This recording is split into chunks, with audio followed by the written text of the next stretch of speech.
जहाँ भी भगवान शिव की पूजा होती है या जहाँ भी शिव की महिमा की बात होती है वहाँ नंदी का जिक्र आता ही है। अक्सर देखा जाता है कि शिव की मूर्ति के सामने या उनके मंदिर के बाहर शिव के वाहन नंदी की मूर्ति स्थापित होती है। आइए जानते हैं भगवान शिव के वाहन नंदी से संबंधित एक कहानी, जिससे हमें पता चलेगा कि नंदी क्यों और कैसे महादेव की सवारी बने और शिव प्रतिमा के सामने ही क्यों विराजित होते हैं नंदी। शीलाद मुनि के ब्रह्मचारी हो जाने के कारण वंश समाप्त होता देख उनके पितरों ने अपनी चिंता उनसे व्यक्त की। मुनि योग और तप आदि में व्यस्त रहने के कारण गृहस्थ आश्रम नहीं अपनाना चाहते थे। शीलाद मुनि ने संतान की कामना हेतु इंद्रदेव को तप से प्रसन्न कर जन्म और मृत्यु से हीन पुत्र का वरदान मांगा, परंतु इंद्र ने यह वरदान देने में असमर्थता प्रकट की और भगवान शिव को प्रसन्न करने के लिए कहा। भगवान शंकर ने शीलाद मुनि के कठोर तपस्या से प्रसन्न होकर स्वयं शीलाद के पुत्र रूप में प्रकट होने का वरदान दिया। कुछ समय बाद भूमि जोतते समय शीलाद को एक बालक मिला। शीलाद ने उसका नाम नंदी रखा। उसको बड़ा होते देख भगवान शंकर ने मित्र और वरुण नाम के दो मुनि शीलाद के आश्रम में भेजे, जिन्होंने नंदी को देखकर भविष्यवाणी की कि नंदी अल्पायु है। नंदी को जब यह ज्ञात हुआ तो वह महादेव की आराधना से मृत्यु को जीतने के लिए वन में चला गया। वन में उसने शिव का ध्यान आरंभ किया। भगवान शिव नंदी के तप से प्रसन्न हुए व दर्शन वरदान दिया।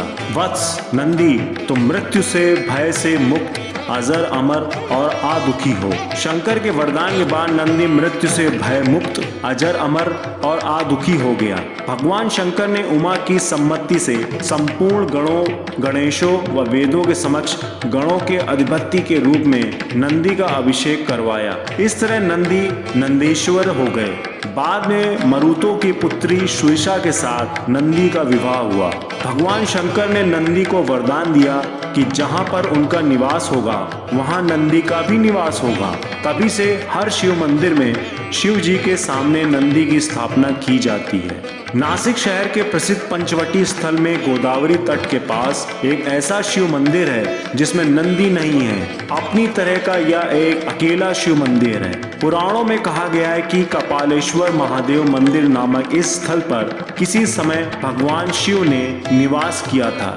यहाँ नंदी के अभाव की कहानी बड़ी रोचक है। यह उस समय की बात है जब ब्रह्मदेव के 5 मुख थे। 4 मुख वेदोच्चारण करते थे और 5वां निंदा करता था। उस निंदा करने वाले मुख को शिव जी ने काट डाला। इस घटना के कारण शिव जी को ब्रह्म हत्या का पाप लग गया।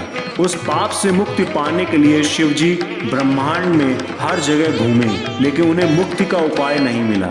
एक दिन जब वे सोमेश्वर में बैठे थे तब एक बछड़े द्वारा उन्हें इस पाप से मुक्ति का उपाय बताया गया।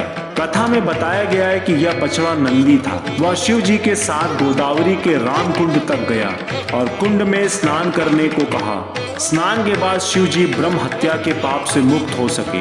नंदी के कारण ही शिव जी की ब्रह्म हत्या से मुक्ति हुई थी, इसलिए उन्होंने नंदी को गुरु माना और अपने सामने बैठने को मना किया। नंदी के नेत्र सदैव अपने इष्ट को स्मरण कर रखने का प्रतीक हैं। नंदी पवित्रता, विवेक, बुद्धि और ज्ञान के प्रतीक हैं। उनका हर क्षण शिव को ही समर्पित है और मनुष्य को यही शिक्षा देते हैं कि वह भी अपना हर क्षण परमात्मा को अर्पित करता चले तो उसका ध्यान भगवान रखेंगे। धन्यवाद।